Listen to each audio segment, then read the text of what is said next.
نور من نور اللہ کی کیا دلیل ہے؟ کوئی دلیل نہیں ہے. صرف نور کہیں تو ٹھیک ہے، نور ہدایت بھی ٹھیک ہے، وہ سراج منیرہ کہا گیا ہے نبی الاسلام کو، تو وہ تو ہم مانتے ہیں. اسلام کی جو پہلی تفسیر لکھی گئی اہل سنت کے ہاں، تفسیر تبری ابن جریر، جس سے ابن کثیر نے سارا کچھ کیا، انہوں نے جو آیت ہے قد جاءکم من اللہ نور و کتاب مبین، سورہ المائدہ کی جو آیت ہے، اس کے کانٹیکسٹ میں لکھا ہے کہ یہاں نور سے مراد نبی الاسلام کی ذات ہے. ٹھیک ہے، بالکل ہے، ہم تو بخاری مسلم کو بھی نور مانتے ہیں، صحابہ کے اقوال کو بھی نور مانتے ہیں، لیکن ایز اے اسپیشی نبی الاسلام انسان تھے. مسند احمد میں ہے، دلائل النبوہ کے اندر بھی ہے، اور مشکات میں موجود ہے، بالکل صحیح حدیث ہے. نبی الاسلام نے فرمایا میں اللہ کے ہاں اس وقت بھی خاتم النبیین لکھا ہوا تھا جب آدم علیہ السلام ابھی مٹی اور پانی کے درمیان تھے. میں دعائے ابراہیم ہوں، میں عیسیٰ کی بشارت ہوں، میں اپنی والدہ کا وہ خواب ہوں جو انہوں نے پیدائش کے وقت دیکھا کہ ان کے لیے ایک روشنی ظاہر ہوئی جس کی وجہ سے شام کے محلات بھی ان پر روشن ہو گئے. نبی الاسلام کی والدہ محترمہ کو اللہ تعالیٰ نے یہ بشارت دی تھی کہ آپ سے وہ بچہ پیدا ہوگا کہ جس کا دین، جس کی حکومت بالآخر اس وقت کی سب سے بڑی سپر پاور رومن امپائر کو بھی سپر سیڈ کر جائے گی. ہم جو نبی الاسلام کے بارے میں یہ کہتے ہیں نا کہ وہ انسان تھے، تو وہ صرف اسپیشی کے طور پر کہتے ہیں، ہماری طرح کے انسان نہیں تھے. یہ ذہن میں رکھیے گا. بخاری مسلم میں حدیث ہے نبی الاسلام وصال کے روزے رکھتے تھے، ایک روزہ افطار کیے بغیر اگلا روزہ، یعنی کنٹینیوس 3 4 دن کے روزے. کچھ صحابہ نے رکھے، وہ بے ہوش ہو گئے، تو نبی الاسلام فرمایا ایکم مثلی، تم میں سے کون ہے جو میری مثل ہو؟ کسی نے نہیں پڑھا قل انما انا بشر مثلکم، نہیں پڑھا. ان کو پتا تھا کہ حضور کیا بات کر رہے ہیں. آپ نے فرمایا میں رات کے وقت اپنے رب کے حضور ہوتا ہوں، وہ مجھے کھلاتا بھی ہے پلاتا بھی ہے، میری مثل تو کوئی ہو نہیں سکتا. بخاری مسلم میں حدیث ہے نبی صلی اللہ علیہ وآلہ وسلم اپنی ان 2 آنکھوں کے ساتھ پیٹھ کے پیچھے بھی دیکھ لیتے تھے. ہمیں تو 180 ڈگری سے زیادہ نظر نہیں آتا، وہ 360 ڈگری دیکھتے تھے. آپ کو پیچھے صحابہ کرام نظر آتے تھے نماز کی حالت میں، یہ آپ کا معجزہ تھا. ہماری آنکھیں تو نہیں دیکھ سکتی. بخاری مسلم میں حدیث ہے نبی الاسلام نے نماز کسوف پڑھائی، جو سورج گرہن کی نماز ہے، اس میں چند قدم آگے بڑھے، ہاتھ بلند کیا، پھر واپس کیا. صحابہ نے کہا آج آپ کو ایسا عمل کرتے ہوئے دیکھا جو پہلے نہیں دیکھا. تو آپ نے فرمایا مجھے اللہ تعالیٰ نے جنت دکھا دی، اور اس میں نے انگوروں کا ایک گوشہ دیکھا، میں نے ارادہ کیا تمہارے لیے توڑ لوں. اب جنت 7 آسمانوں کے اوپر، ہاتھ بھی وہاں تک پہنچ رہا ہے، تبھی تو توڑنے کا ارادہ کیا، اور دیکھ بھی لیا، اور پھر فرمایا کہ نہیں، پھر میں نے اسے ترک کر دیا، اور اگر میں توڑ لیتا تو تم ہمیشہ کھاتے رہتے، کیونکہ جنت کی نعمتوں کو فنا نہیں ہے. ایک آپ نے دانا توڑنا تھا، دوبارہ لگ جانا تھا، کوئی جنت کو تو فنا نہیں ہے. لیکن وہ پردہ جو بخاری مسلم میں حدیث ہے کہ جنت کی نعمتیں وہ ہیں جو نہ کسی آنکھ نے دیکھی، نہ کسی کان نے سنی، نہ کسی کے دل پر ان کا کبھی گمان بھی گزرا. تو وہ پردے میں رہی بات. اب نبی الاسلام کی نگاہ مبارک.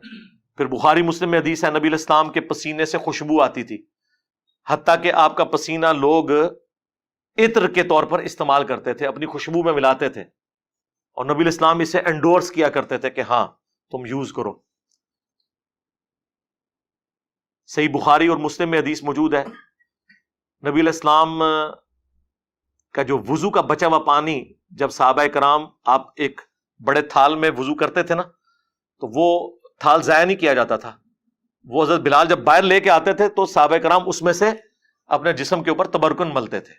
ایک تو بخاری میں صلح حدیبیہ والی حدیث ہے نا، بڑی لمبی، اس میں تو حضور وضو کر رہے ہیں، وہاں تو ڈائریکٹ وہ اپنے چہرے پر اور برکات حاصل کر رہے ہیں. مسلم شریف میں حدیث ہے نبی الاسلام سخت سردیوں میں بھی فجر کی نماز کے بعد جب باہر نکلتے تو مدینے کے لوگ اپنے بچوں اور غلاموں کو بھیجتے تھے برتن اٹھا کے، اور حضور علیہ السلام ہر برتن میں اپنا ہاتھ ڈالتے جاتے تھے برکت کے لیے. اور اخلاق دیکھیں، سردیوں میں کس کا دل کرتا ہے یارا ٹھنڈے پانی میں ہاتھ ڈال، لیکن اب جتنے لوگ آتے تھے حضور کسی کو محروم نہیں لوٹاتے تھے، اور برکت ہوتی تھی اس کی. ظاہر ہے آپ کی مبارک تبرکات کی برکت ہے. آپ علیہ السلام کے ڈائریکٹ تبرکات کی بھی، انڈائریکٹ بھی. ڈائریکٹ تبرکات میں صحیح بخاری میں ایک تابعی کہتے ہیں کہ رسول اللہ کا ایک بال میرے پاس ہونا دنیا اور جو کچھ اس کے اندر ہے اس سے بڑھ کر مجھے محبوب ہے. اور بخاری مسلم حدیث ہے نبی علیہ السلام نے حج یا عمرے کے موقع پر جب حلق کروایا اپنے بال منڈوائے تو حضرت طلحہ کو دیے اور کہا صحابہ میں تبرکن تقسیم کر دو. نبی علیہ السلام نے خود تقسیم کروائے اپنے بال مبارک. حتیٰ کہ صحیح بخاری میں آتا ہے ام سلمہ ہماری جو ماں ہے سلام اللہ علیہا، انہوں نے رسول اللہ کے چند بال ایک ڈبیا سے نکالے اور کہا کہ یہ نبی علیہ السلام کے بال ہیں، ہمارے محلے میں جب کوئی بیمار ہوتا ہے تو ہم اس کا دھون اسے دیتے ہیں، وہ برتن بھیج دیتا ہے تو وہ شفا کے طور پر استعمال کرتے ہیں. یہ صحیح بخاری میں ہے.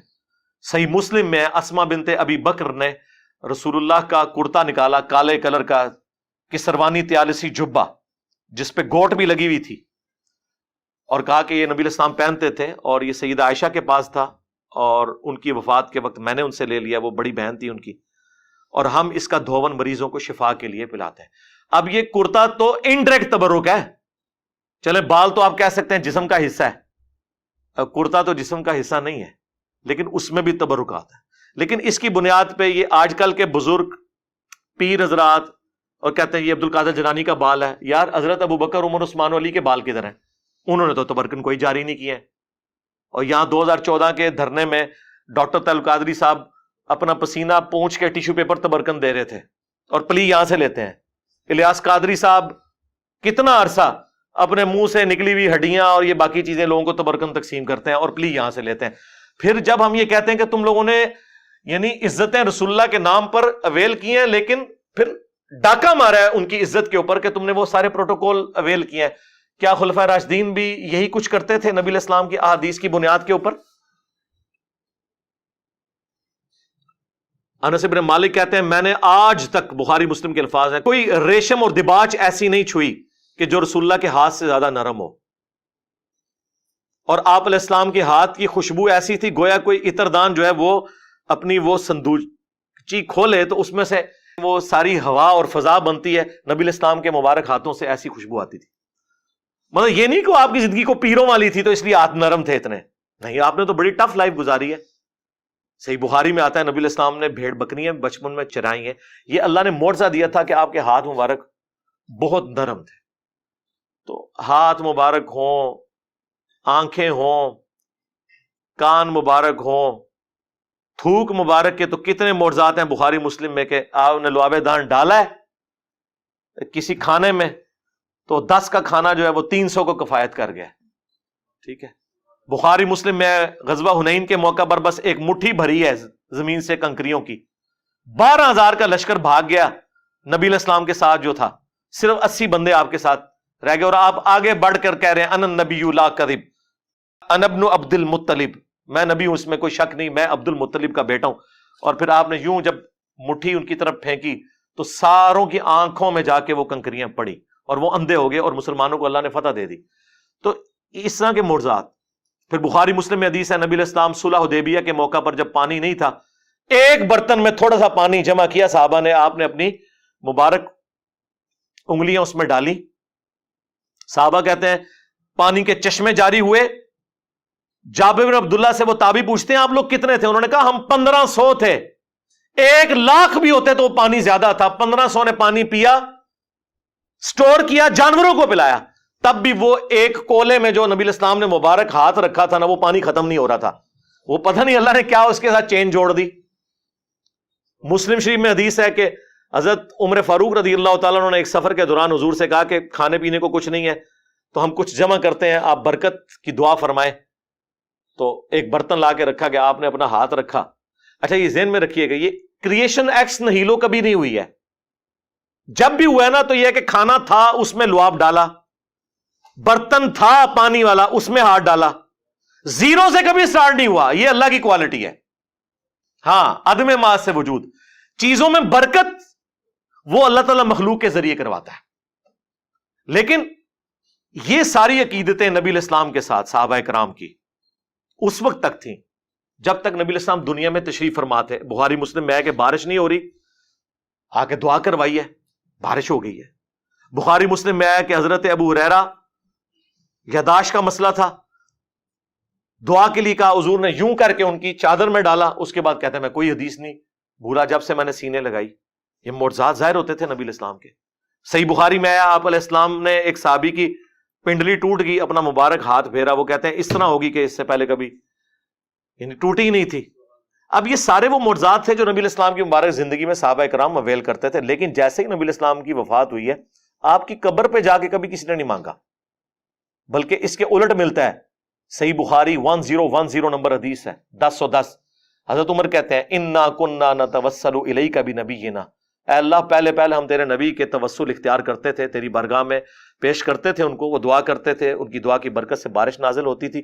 اب ہم تیرے نبی کے چچا کو لے کے آئے ہیں, ان کی دعا کی برکت سے بارش نازل فرما دے, اور وہ پھر بارش نازل ہو جاتی تھی. تو نبی الاسلام کی وفات کے بعد لوگ قبر کے ساتھ نہیں عقیدہ وہ وابستہ کیے ہوئے تھے. یہ بریلوی حضرات جتنی باتیں کرتے ہیں نا یہ بالکل درست ہیں.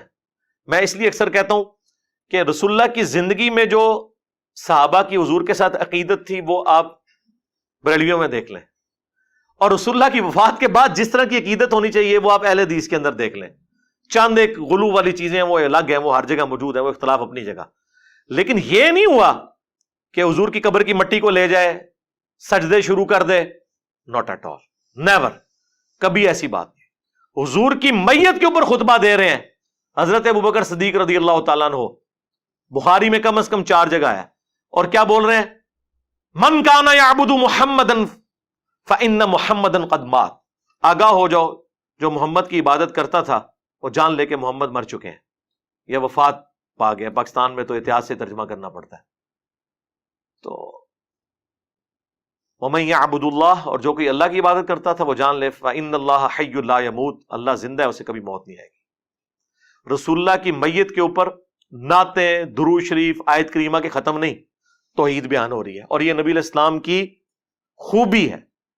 یہ آپ علیہ السلام کو اللہ تعالیٰ نے پھل دکھا دیا کہ آپ کے تربیت یافتہ لوگوں نے جیزس کرائسٹ کے ماننے والوں کی طرح ان کے بارے میں ڈیوینٹی نہیں کلیم کی, بلکہ آپ کی میت کے اوپر توحید بیان کی ہے. اور کیوں نہ ہوتا, صحیح بخاری میں حدیث ہے, دیکھنا میری شان کو اس طرح بلند نہ کرنا جس طرح نصارہ نے اپنے پیغمبر کو بڑھا دیا تھا. میں اللہ کا بندہ اور اس کا رسول ہوں, مجھے اللہ کا بندہ اور اس کا رسول کہنا. بخاری مسلم دونوں میں حدیث ہے. عائشہ کہتی ہیں نبی علیہ السلام کی وفات کے دن چل رہے تھے, آپ تکلیف کی وجہ سے بار بار اپنی چادر اپنے چہرے سے ہٹاتے, اور آپ صلی اللہ علیہ وآلہ وسلم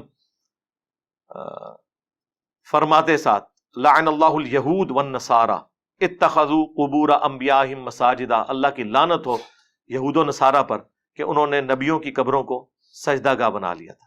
اور اما عائشہ کے الفاظ ہیں بخاری مسلم میں کہ یہ حضور ہمیں ڈرا رہے تھے, اگر ہمیں یہ خطرہ نہ ہوتا کہ لوگ رسول اللہ کی قبر پہ سجدے شروع کر دیں گے تو میں نبی الاسلام کی قبر کو اوپنلی زیارت کے لیے چھوڑ دیتی.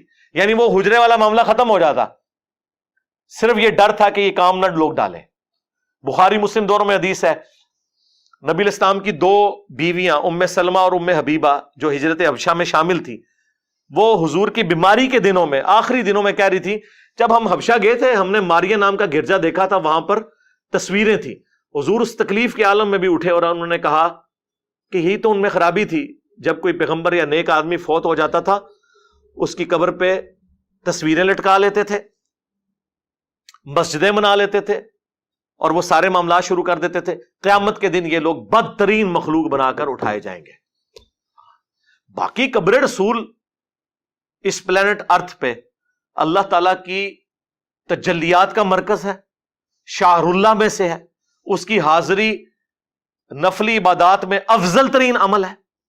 صحابہ کرام جاتے تھے, 4 کتابوں میں ہے, الموطا امام مالک میں, سنن کبریٰ البیہقی میں, المصنف ابن ابی شیبہ میں, فضل الصلاۃ علی النبی میں کہ عبداللہ بن عمر جب بھی مسجد نبی میں داخل ہوتے 2 نفل پڑھتے, پھر قبر رسول پر آ کر عرض کرتے السلام علیک یا رسول اللہ, السلام علیک یا ابا بکر, حضرت ابو بکر کی قبر پہ, پھر حضرت عمر کی قبر پہ السلام علیک یا عمر, السلام علیک یا ابتا, اے میرے باپ آپ پر سلام ہو. وہ فضائل اپنی جگہ ہیں, اس سے تو کوئی انکار کر ہی نہیں سکتا. کوئی بدبخت ہی ہوگا جو ان چیزوں کا انکار کرے, لیکن غلوف سے بچنا ہے. لا تغلو فی دینکم ولا تقولوا علی اللہ الا الحق, دین میں غلوف نہیں کرنا, اور اللہ پہ بھی وہی بات کرنی ہے جو حق پر مبنی ہو. دیکھیں ابو داؤد میں حدیث ہے, سنن ابن ماجہ میں ہے, ایک صحابی نے حضور کو سجدہ کیا, آپ نے فرمایا سر اٹھا کیا کر رہے ہیں؟ کہ یا رسول اللہ ہیرا نامی جگہ پر گیا تھا، وہاں لوگ اپنے سردار کو سجدہ کرتے ہیں، آپ تو اللہ کے نبی ہیں.